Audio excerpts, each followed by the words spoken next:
Can the Prime Minister tell us why his government is the first government in history to float increasing income tax rates only to then U-turn on it all after the actual budget? Prime Minister.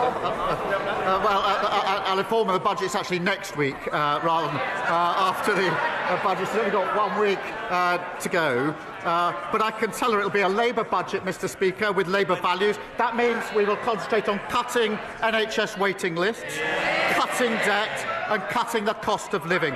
And because of the decisions we've already made, inflation is down this morning. The Bank of England have upgraded growth. We've got a record £230 billion of investment into this country under this government.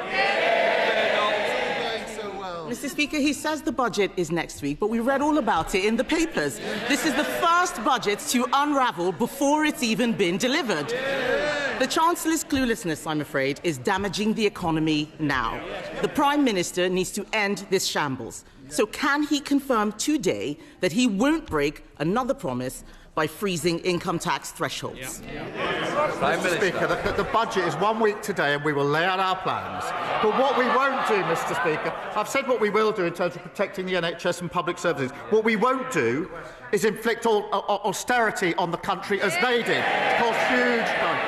What we won't do is inflict a borrowing spree like Liz Truss did, also inflicted and did huge damage. Mr. Speaker, have they learnt anything? She's apparently got a golden economic rule, I think. So it's a very important rule, this golden rule. There's this £47 billion of cuts with no detail. No wonder the Institute of Government says they're on very shaky foundations. They haven't listened and they haven't learned.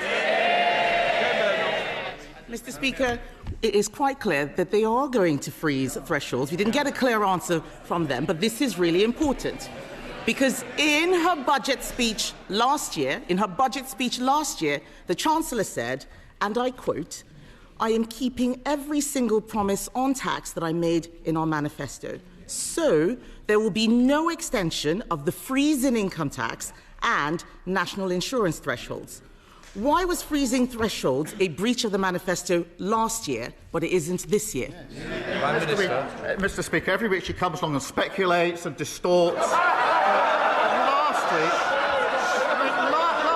Mr. Speaker, last year they predicted recession.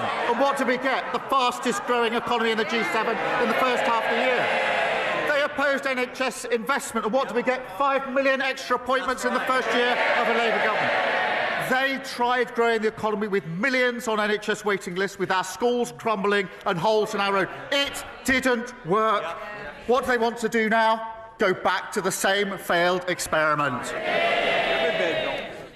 Mr. Speaker, he talks about speculation. The only people who've been speculating are his government every single day for the last 3 months. And he mentioned inflation in his last answer. Inflation has nearly doubled since they came into office. He wants a round of applause because it's come down a little bit. I will remind him that food inflation is up 4.9%. That is making life miserable for all of those people out there. But let's go back to thresholds, because this is important. When the Chancellor made that promise to unfreeze the thresholds, it wasn't an off-the-cuff comment. She said it on the floor of this House in her budget speech. That was a deliberate statement of government policy. So if she breaks such a clear promise, how can the public trust a word that she says next week? Mr. Speaker, she talks about inflation. It went to 11% on that.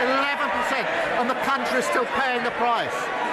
Inflation is down this morning, wages are up, and we've had 5 interest rate cuts, and that's because our fiscal rules are ironclad.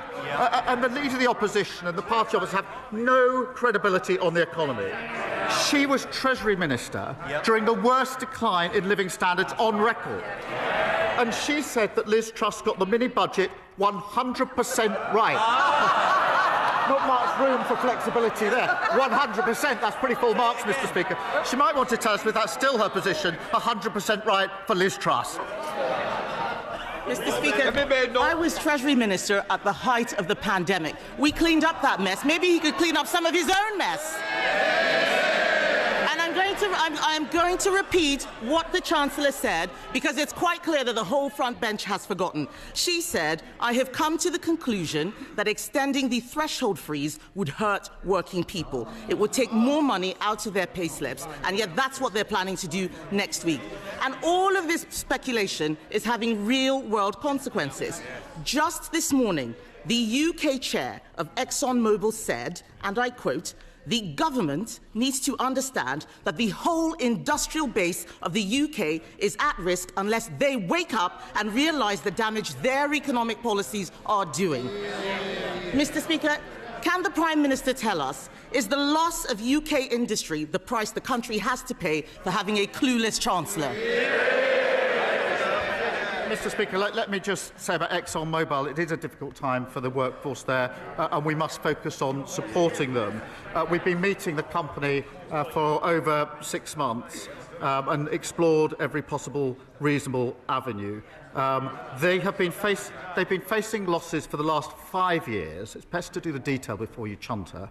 And they're currently losing £1 million a week. But she talks about policy and approach. On energy policy, she follows reform.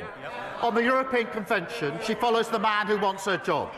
And when her shadow minister said we should deport people lawfully here to achieve cultural coherence, she pretended that it didn't happen. I could go on. She was the Trade Secretary that didn't sign any trade deals. Cheerleader for the mini-budget, cheerleader for open borders, and when they were crashing the economy, botching Brexit and running down the NHS, she was right at the centre. She hasn't got an ounce of credibility. Mr. Speaker, on energy policy, what we are doing is listening to industry. What happened, I had a round table. Mr. Slinger, please. We don't want to have to sling you out. Mr. Speaker, just this morning, we heard from the chair of one of our largest energy companies. Last week, I had a roundtable with energy companies, and what they had to say about this Prime Minister and his energy secretary is unprintable. They are absolutely furious. Our oil and gas industry is dying, and he's standing there saying he had meetings. People out there are struggling, Mr. Speaker.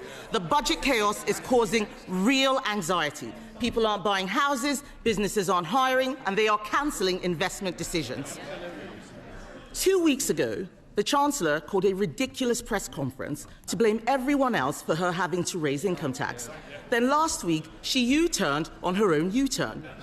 Instead, we can see they're planning to freeze income tax thresholds, something she said last year would be a breach of their manifesto. They are making it up as they go along.